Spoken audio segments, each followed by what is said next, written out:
Short object distance. This tool is useful to find short objects from design. Here we have some random size objects.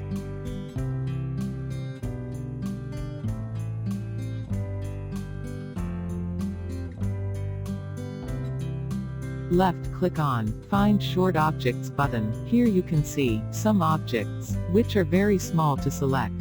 They are now selected. If we want to select an object smaller than 5 mm, open Application Properties.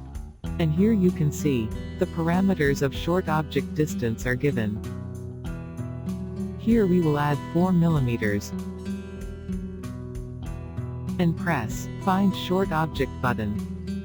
Here you can see that objects smaller than 4 mm have been selected. Similarly, we can select small objects from the design.